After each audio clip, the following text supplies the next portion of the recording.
En el programa anterior nos acercábamos a la trayectoria académica y profesional del catedrático de Ingeniería Química de la Escuela de Ingenieros Industriales de la UNED, Alfonso Contreras. En este segundo espacio, dentro de la serie Vidas académicas en Ingeniería Industrial, vamos a profundizar en su periplo por distintas universidades hasta recalar en la UNED. Asimismo, conoceremos más detalles sobre su visión de los planes de estudios, de la química dentro de la ingeniería o sobre sus aportaciones al mundo de la prevención de riesgos laborales o la investigación en el campo del hidrógeno. Será, de nuevo, en diálogo con el catedrático de Proyectos de Ingeniería de la Escuela de Ingenieros Industriales de la UNED, Miguel Ángel Sebastián.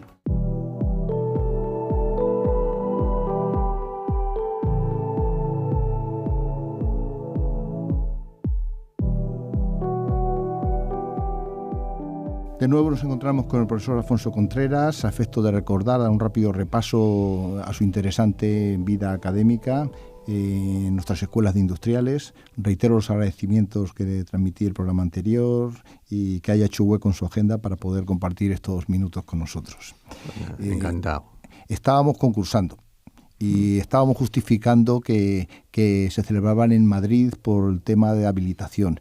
Y abusando de la memoria y repasando unas notas mías, creo que había dos señoras, que una se llamaba Emma y otra se llamaba Julia, y otra se llamaba Julia. La Emma era la titular, pero cuando había más de una oposición venía una que se llamaba Julia, que venían de Serrano 150, que era donde estaba entonces el servicio de catedráticos y profesores de universidad. Al lado del Consejo. Al lado del Consejo, Serrano 150, un edificio que ahora está abandonado porque creo que tiene aluminosis o algo parecido, muy cerca del Ramiro, enfrente del Ramiro de Maeztu. Y al lado del Instituto de Plásticos y al lado de la escuela, claro. Venían andando con unas carpetas donde tenían toda la documentación y eran las que la recogían y la llevaban que el jefe de servicio, abusando, creo que se apellidaba Sande, el jefe de servicio supremo. A mí me suena, sí. Entonces, claro, cuando atravesaba el hall de la escuela Emma, todos sabíamos que había un concurso, que había ahí que había un concurso. Y eso se llevaba personalmente y por eso se celebraban en Madrid y que evidentemente teníamos cierta ventaja los que porque quiero a los que nos escuchan hacer una reflexión. Nos dejaban 1 hora y media, 2 horas para preparar el programa, pero claro, tenías que llevar libros y apuntes para poder revisar.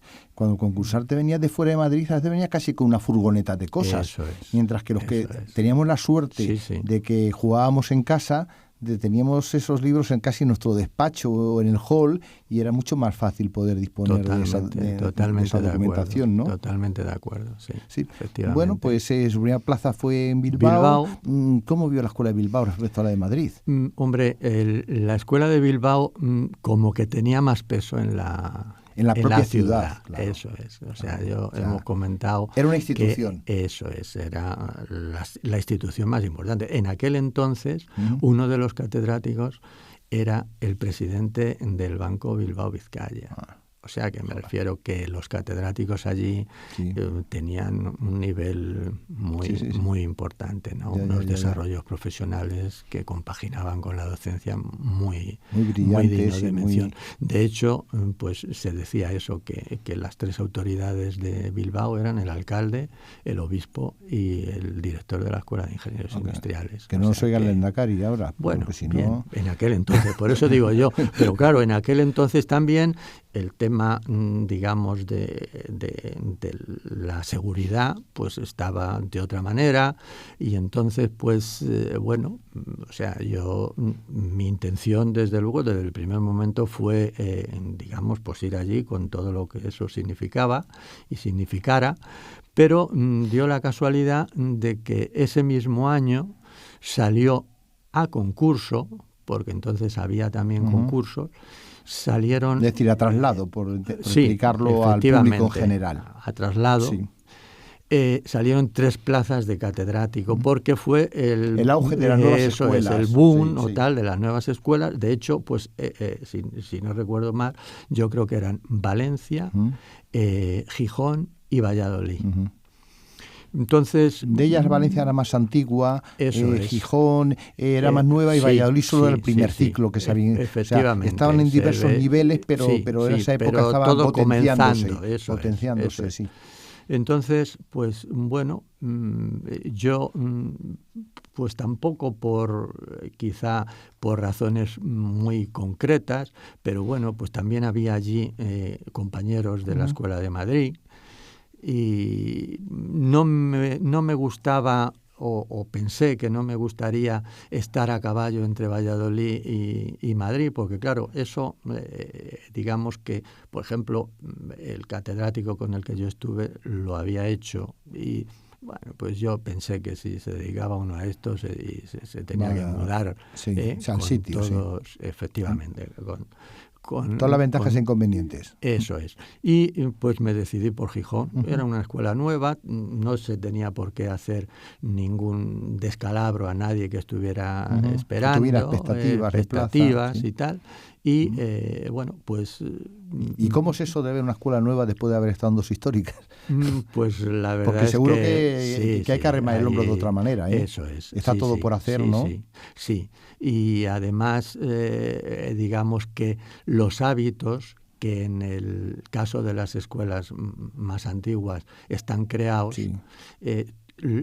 cuando vas a una escuela nueva los tienes que crear tú. Hay que hacer camino al andar. Eso es, claro. y dar ejemplo. Allí pues había un profesorado que compaginaba con otras cosas, que aunque no compaginara con otras cosas, a lo mejor pues dedicaba muy poco tiempo al tema docente y a la investigación. Sobre todo afuera del tema docente. O sea que si tenía 3 días clases, pues a lo mejor eran los días que iba, o fundamentalmente los días que asistía y tal. Entonces, yo quizá en ese aspecto tuve menos problema porque, digamos que la gente que estuvo colaborando conmigo, que había ingenieros industriales, lógicamente, pues se lo tomaron de esa forma y, de hecho, pues allí se hicieron 3 tesis doctorales, se dejó otra ya encarrilada y bueno, hubo que montar el laboratorio, que es una cosa que, claro... Desempeñar su primer cargo académico, importante, ¿no? El cargo académico de su director, de secretario de la escuela. Entonces, bueno, como que sí, que por trabajo, pues no faltaba, ¿no? Si uno se dedicaba en cuerpo y alma. Y luego, pues, se tenía una ventaja fundamental con respecto a lo que podías vivir en Madrid, que es que allí todos los centros de poder, todos los centros eran muy cercanos. O sea, tú, pues, por ejemplo, el presidente de la comunidad, pues iba 3 o 4 veces al año a la escuela. Con lo cual... Es impensable en otro sitio. Por eso digo, claro. Querías hablar con el presidente o con el máximo dirigente de Ensidesa o de UNOSA y lo tenías. Si querías hablar con cualquier, digamos, con el alcalde o con cualquier concejal del ayuntamiento, te pasaba lo mismo. Inmediato. O sea, que los centros, digamos, de poder... De hecho, pues nosotros allí también estuvimos llevando la contaminación, el estudio de la contaminación para el ayuntamiento de Gijón durante el tiempo que yo estuve allí. Se hicieron algunas cosas relacionadas con la manzana, los residuos de manzana. O sea que intenté darle una investigación más aplicada, carácter más aplicada al entorno geográfico económico de la efectivamente. Zona, más dirigida. Y bueno, pues yo la verdad es que ya estuve allí 6 años, o sea que yo ya tenía muchas, digamos, expectativas de quedarme para siempre. Hasta que se cruzó la UNED en su camino. Pues sí, la verdad es que sí. La UNED, yo tenía contacto con la UNED porque había sido profesor tutor del centro de Gijón y por tanto pues estaba en relación con los 2 profesores que luego, digamos, vinieron aquí, el profesor Mariano Artés y el profesor Aroca. Sí, es que curiosamente la Escuela de Gijón es uno de los ingredientes de nuestra Escuela de Ingeniería Industrial. El profesor Mariano Rodríguez Avial, el profesor Artés, el profesor Contreras, incluso estuvo también en Gijón el profesor Peire. Sí, profesor Peire de electrónica, claro. Y luego algunos otros profesores de otras universidades de Carlos III, que están en la Carlos III, ¿no? O San Feito puede ser, ¿no? Sí, bueno, San Feito estuvo allí, además yo creo que de vicerrector.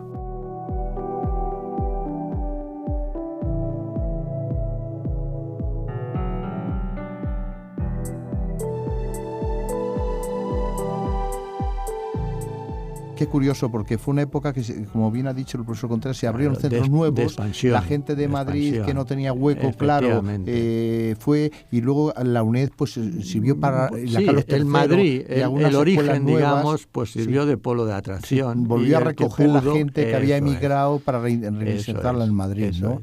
Entonces yo, como he dicho, pues digamos que vine por traslado, a Gijón, y luego de Gijón a la UNED ya otra vez, de nuevo, pues en una oposición, que afortunadamente ahí no se presentó nadie, y entonces ya no se atrevían, ya después de la experiencia que tenía el profesor Contreras. Pues sí, la verdad es que yo de oposiciones... Es que en poco tiempo tuvo muchas, ¿no? Sí. 4 o 5, ¿no? En muy poco tiempo. O sea, que entonces, la verdad es que bien, y bueno, pues digamos que el desarrollo desde entonces, pues a mí me hace pensar que no me equivoqué. Bueno, pues siempre te queda la duda, pero yo ¿Y cuál es la impresión en la UNED? Porque claro, es que estamos en una histórica que es Madrid, pasa otra histórica pero distinta, porque a nivel de escala que es Bilbao, va una de nueva creación y va a la Escuela UNED, que también era nueva, no tanto, pero era nueva, pero con una metodología distinta, con un planteamiento distinto, con centros asociados, con profesores tutores.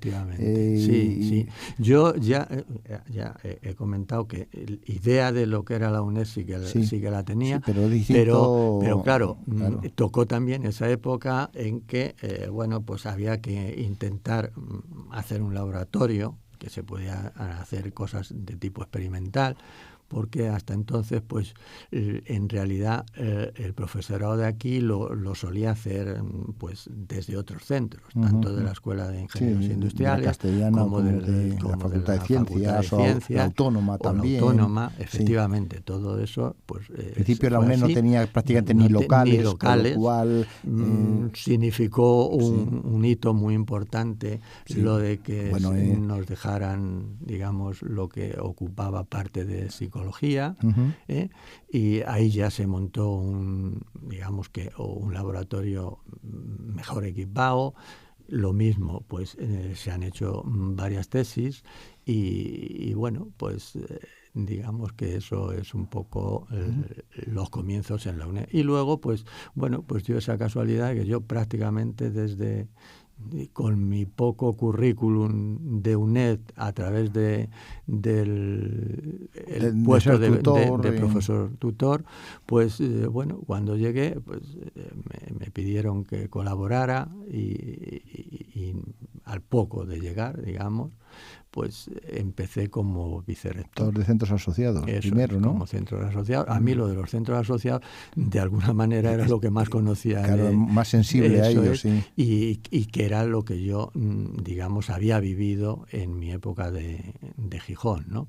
Porque, claro, tenía bastante relación, tanto con los alumnos, tanto con la estructura, tanto con las actividades.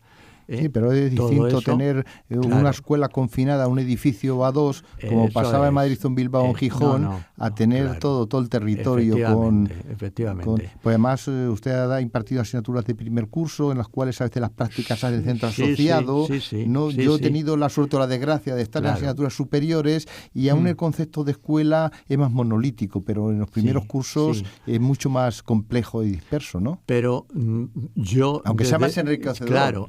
yo desde el primer momento ofrecí los laboratorios de la escuela para que todos los alumnos de la UNED que tuvieran que hacer prácticas los pudieran hacer, y efectivamente las hacían en nuestro laboratorio.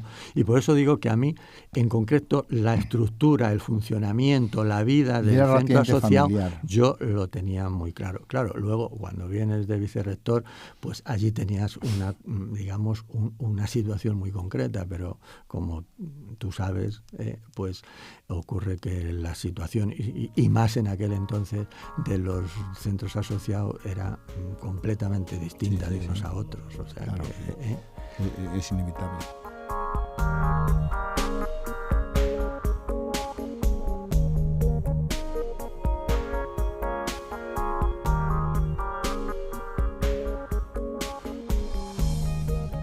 Bueno, hemos hablado de centros demasiado y estudiantes y planes de estudio.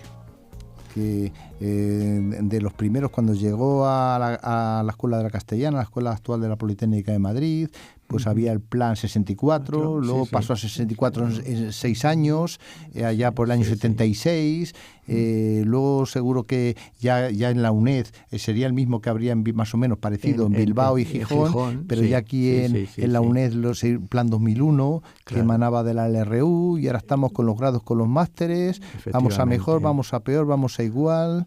Mójese, profesor Contreras. Sé lo que está pensando, pero me gustaría oírselo.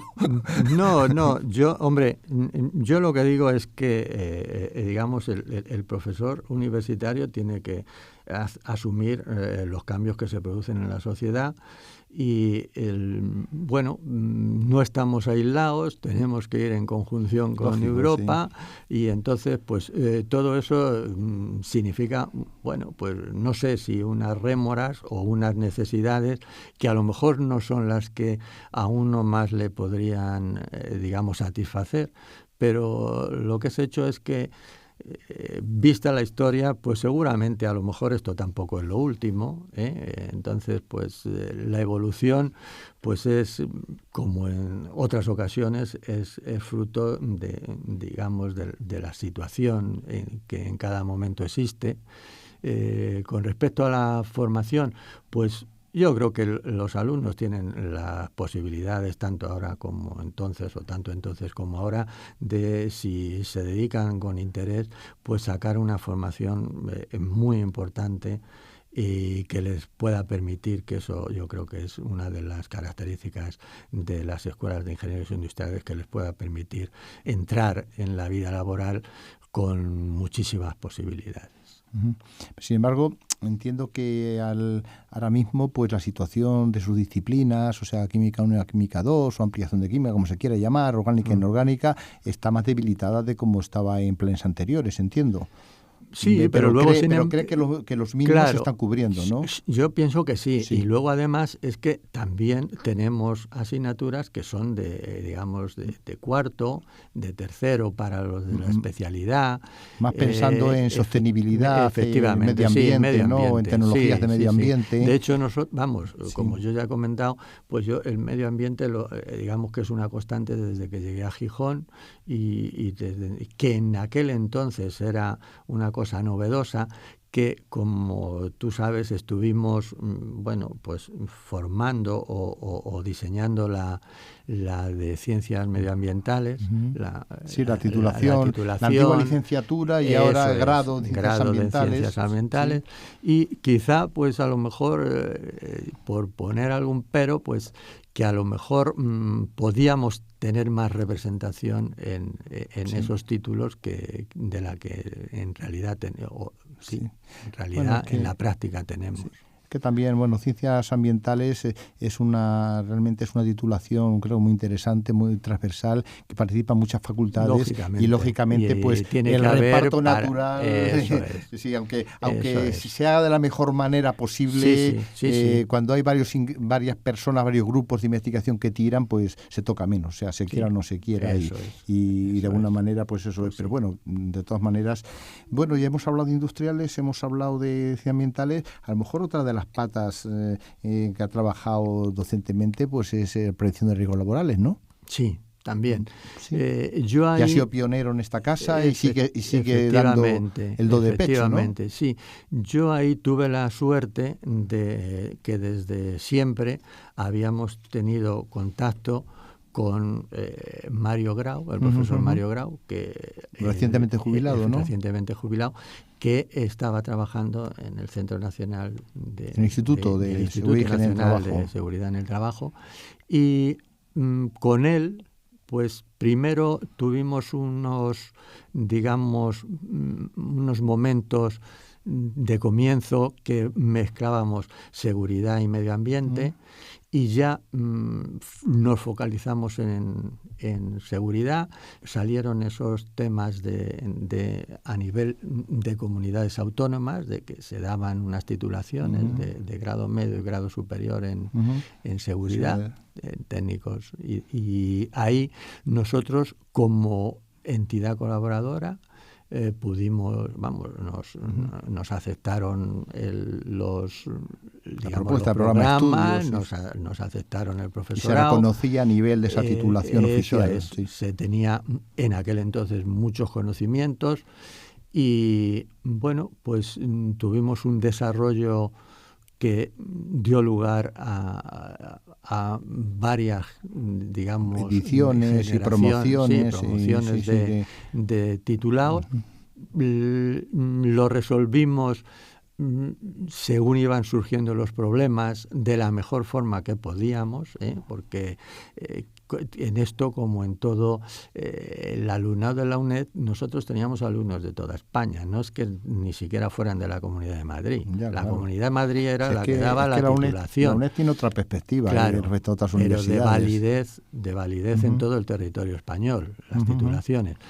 Entonces vimos que por cierto ahora es un tema que está sobre la mesa. Está replanteándose, en formato de máster oficial. Eso es, a nivel de máster oficial, si se quiere que los alumnos pues puedan hacer prácticas en diversos sitios, si queremos mantener el tema de igualdad de oportunidades, pues a lo mejor los que viven en Madrid o los que viven en Barcelona o los que viven como mínimo en capitales de provincia, pues a lo mejor pueden verse favorecidos con respecto a los otros que tendrían que desplazarse para hacer las estancias o para hacer, digamos que todas esas prácticas que también son necesarias para dar una formación integral.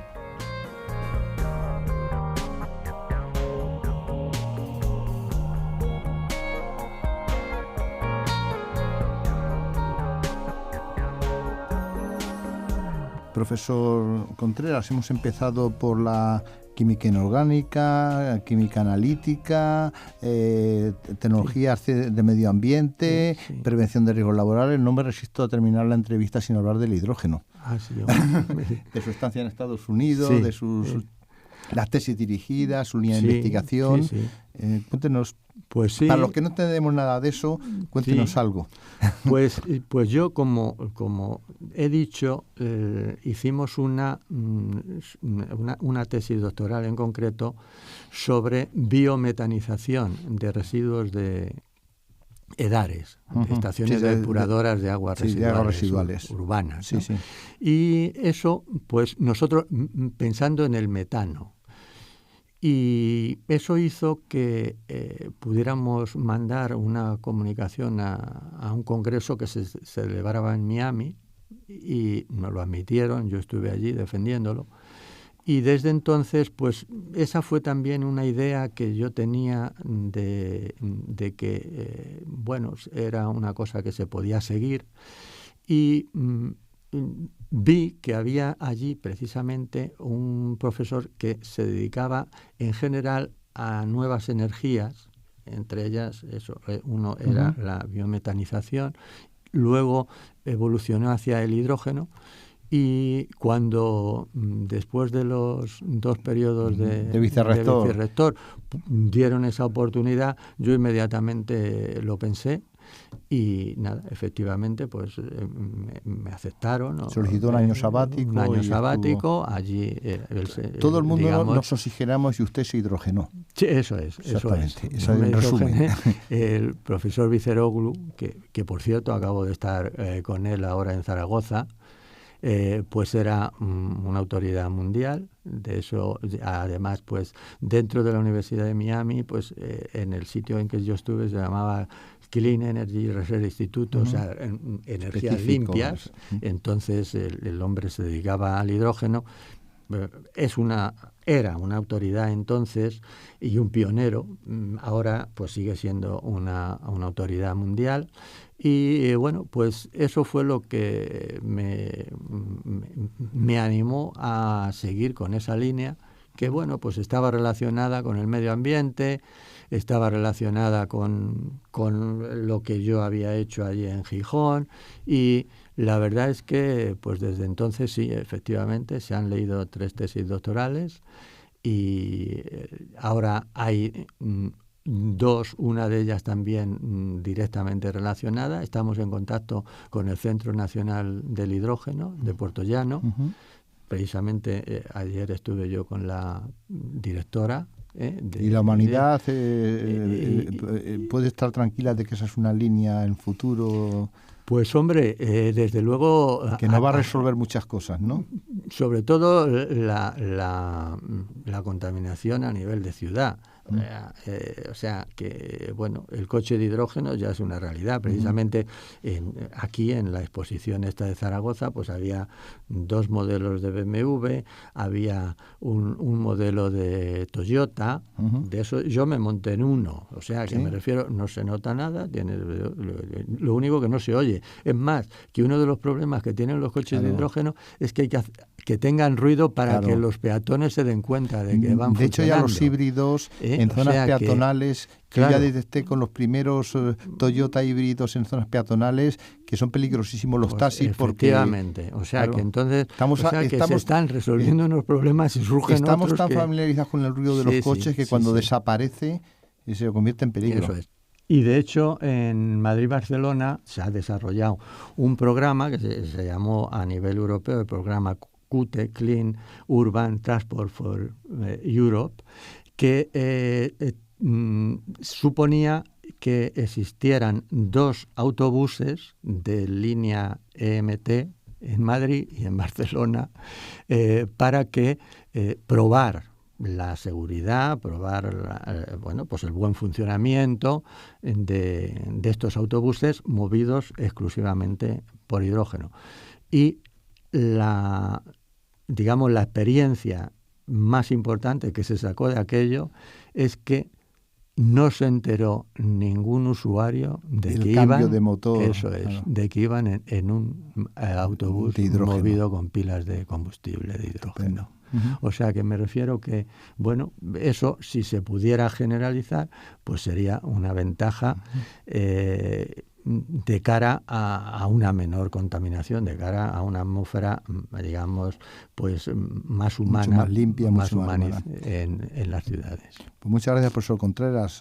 Aparte de dar un repaso a su vida académica, también nos ha mostrado sus líneas de investigación y nos ha abierto una puerta de esperanza al futuro, ¿no?, de la convivencia en nuestro planeta. ¿Se le ocurre algún consejo, alguna idea para los futuros estudiantes de nuestras escuelas industriales, para los futuros profesores de las escuelas industriales, para nuestros compañeros? Pues yo quizá, como digamos colofón, lo único que me gustaría en este momento en que ya, bueno, pues tengo un pie dentro y otro fuera de la universidad, es aprovechar para pues agradecer a todos mis maestros, que de todos he aprendido, lo mismo que de mis compañeros y del personal de administración y servicio con el que he tenido la suerte de trabajar.